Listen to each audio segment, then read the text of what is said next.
প্রণাম মাতা। প্রভু কিছু করুন, এই বিপদের হাত থেকে বাঁচান আমাদের। গুরু শুক্রাচার্য পূর্ণ আহুতির দিকে এগোচ্ছেন প্রভু। ক্ষমা করবেন ইন্দ্রদেব, এই মুহূর্তে মহাদেব কৃষ্ণকে সহায়তা করতে পারবেন না। এখন কৃষ্ণকে স্বয়ং নিজের সহায়তা করতে হবে। কিন্তু এই তৃতীয় মিত্র কে, আর শ্রীকৃষ্ণ ওনাকে খুঁজবেন কি করে? যদি শ্রীকৃষ্ণ নিজেই নিজের তৃতীয় বন্ধুকে খুঁজতে না পারেন, তাহলে আমি ওনাকে কিভাবে সাহায্য করব ইন্দ্রদেব? মহাদেব, আপনি মিত্রর নাম বলতে পারবেন না, কিন্তু কোনো সংকেত তো দিন।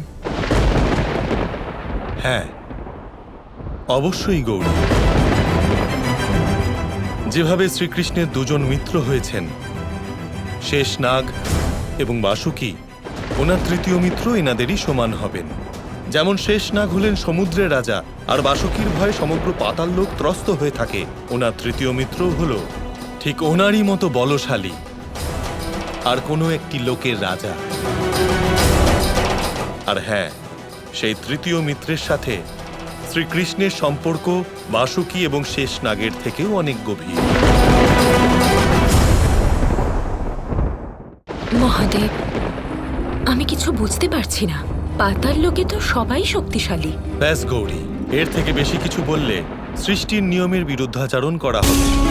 আমি নিজের হটকেশ্বর স্বরূপের গৌরব ধরে রাখার জন্য শ্রীকৃষ্ণকে কোনোভাবে সাহায্য করতে পারবো না। ওনাকে এই তৃতীয় মিত্র নিজেকেই খুঁজে নিতে হবে। যদি তাই হয় তাহলে আপনি নিয়ম পালন করুন, কিন্তু আমি রাধাকৃষ্ণকে এই প্রকার অসহায় দেখতে পারবো না। আমি ওনাদের অবশ্যই সাহায্য করব।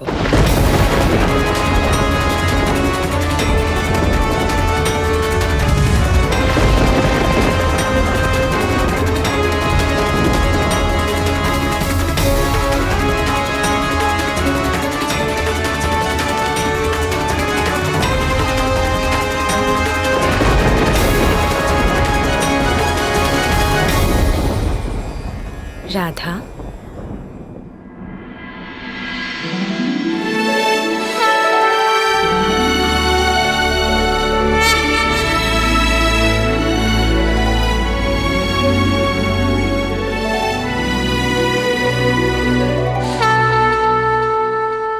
প্রণাম দেবী।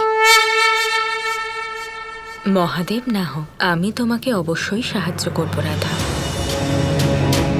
রাধার কৃষ্ণ যেমন এক, আপনি আর মহাদেবও একজন। যদি আপনি আমায় সাহায্য করেন, আমি মনে করব মহাদেব নিজেই আমায় সাহায্য করেছেন। কৃষ্ণের তৃতীয় মিত্রের ব্যাপারে আমি তোমাকে সংকেত দেব। বাসুকী আর শেষনাগের মতোই কৃষ্ণের তৃতীয় মিত্র কোনো এক লোকের শক্তিশালী রাজা।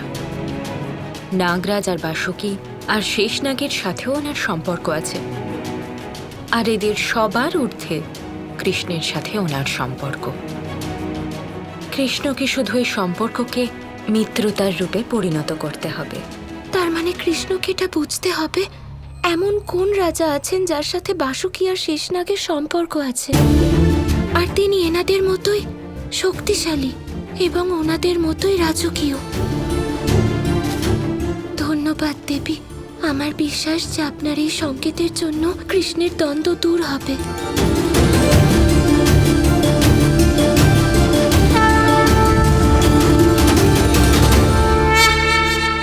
তাড়াতাড়ি আমায় দেবীর সংকেত কৃষ্ণকে জানাতে হবে।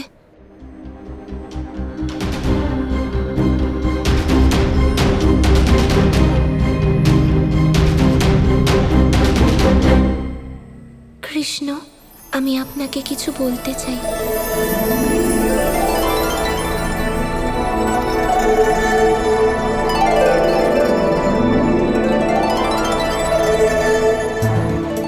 আমি জানি বোন পার্বতী আমাকে সাহায্য করার উদ্দেশ্য নিয়ে আপনাকে সংকেত দিয়ে পাঠিয়েছেন। হ্যাঁ, এবার নিজের পূর্ণ মনোযোগ দিয়ে বিচার করুন যে আপনার তৃতীয় মিত্র কে হতে পারেন। দেবী রাধা, আপনি আমার শক্তি। যখন আপনি সাথে আছেন তখন নিশ্চিত রূপে আমি আমার লক্ষ্যে পৌঁছতে পারবই। বেশি সময় নেই, নিজের তৃতীয় মিত্রকে তাড়াতাড়ি খুঁজে বার করুন। কৃষ্ণ, দেবী পার্বতী তোমার তৃতীয় বন্ধু খোঁজার সংকেত দিয়ে দিয়েছেন। বাসুকি আর শেষনাগের মতোই কৃষ্ণের তৃতীয় মিত্র কোনো এক লোকের শক্তিশালী রাজা। নাগরাজ আর বাসুকি আর শেষনাগের সাথেও ওনার সম্পর্ক আছে, আর এদের সবার ঊর্ধ্বে কৃষ্ণের সাথে ওনার সম্পর্ক। কৃষ্ণকে শুধু এই সম্পর্ককে মিত্রতার রূপে পরিণত করতে হবে। আমি জানি কৃষ্ণ যে তুমি আমার মনের কথা নিশ্চয়ই বুঝতে পেরেছো, আর নিজের পথ অবশ্যই খুঁজে বের করবে। খুঁজে পেয়েছি।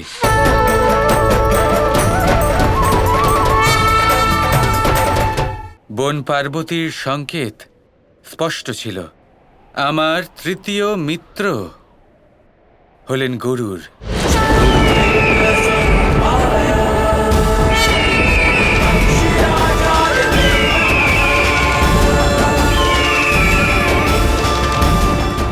গরুর? হ্যাঁ, আমার তৃতীয় মিত্র শুধুমাত্র গরুরই হতে পারেন। একমাত্র উনি হলেন শেষনাগ আর বাসুকির মতো শক্তিশালী।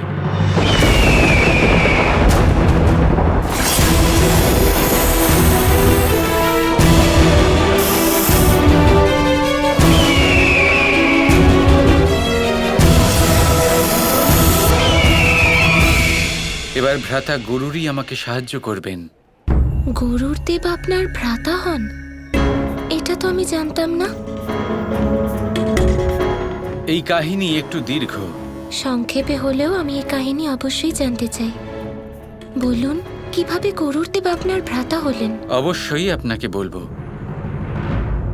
সকল দেব, নাগ এবং গরুর এনাদের নিজেদের মধ্যে একটা সম্পর্ক আছে দেবীরা। এনারা সকলে ঋষি কশ্যপ এবং ওনার 3 জন স্ত্রী, অর্থাৎ মাতা অদিতি, মাতা বিনতা আর মাতা কুদ্রের সন্তান। মাতা অদিতি হলেন সকল দেবতার মাতা, তা কদ্রু হলেন সমগ্র নাগলোকের মাতা, আর মাতা বিনতার সন্তান হলেন গরুর দেব। আর আমার নারায়ণ রূপের গরুর দেব সম্পর্কে আমার ভ্রাতা।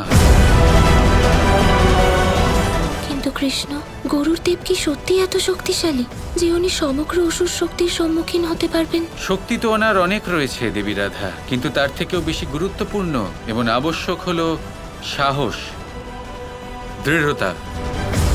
যেভাবে গরুর এই যুদ্ধে আমাকে সাহায্য করতে পারবেন, আমার জন্য এই যুদ্ধ লড়াই করতে পারবেন, আর কেউ পারবেন না। ওনার নিরন্তরতাই হলো ওনার শক্তি।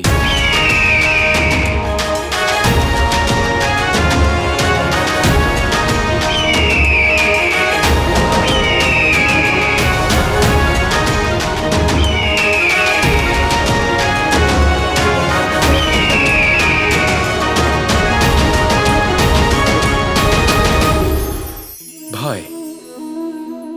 আমরা ভয়ের বিষয়ে অনেক কথা বলি, ভয়ের থেকে সবসময় দূরে পালাই। কখনো ভেবে দেখেছেন আমরা এই ভয়ের সদ্ব্যবহারও কি করতে পারি না? নিশ্চিত রূপে করতেই পারি। এমন কোনো অক্ষর নেই যার দ্বারা কোনো মন্ত্র হয় না। তাই নিশ্চিত রূপে এই ভয়েরও সদ্ব্যবহার আমরা করতেই পারি। নির্ভর করছে আপনার দৃষ্টিভঙ্গির ওপর, আপনার প্রতিক্রিয়ার ওপর। ভয় যখন সামনে আসে, দুটো পথ থাকে। প্রথমটা হলো ভয়ভীত হয়ে চুপচাপ পালিয়ে যাওয়া, আর দ্বিতীয় পথ সেই ভয়ের সম্মুখীন হওয়া। সেই ভয়ে ডুবে গিয়ে দেখুন এমন কি আছে যা আপনাকে পিছনে টেনে রাখছে। নিজের সাহসকে জাগিয়ে তুলুন, নিজেকে আরো শক্তিশালী বানিয়ে তুলুন, নিজেকে আরো শ্রেষ্ঠ বানিয়ে তুলুন, আর আপনার সামনে যা আছে সব প্রাপ্ত করে নিন। সেই ভয়, আপনি তার থেকে পালিয়ে যেতে চান নাকি তার সম্মুখীন হয়ে নিজেকে আরো শ্রেষ্ঠ বানাতে চান? সেই চয়ন আপনারই, প্রতিক্রিয়া আপনারই, দৃষ্টিভঙ্গি আপনারই। আসুন আর আমার সাথে ভালোবেসে বলুন, রাধা রাধা।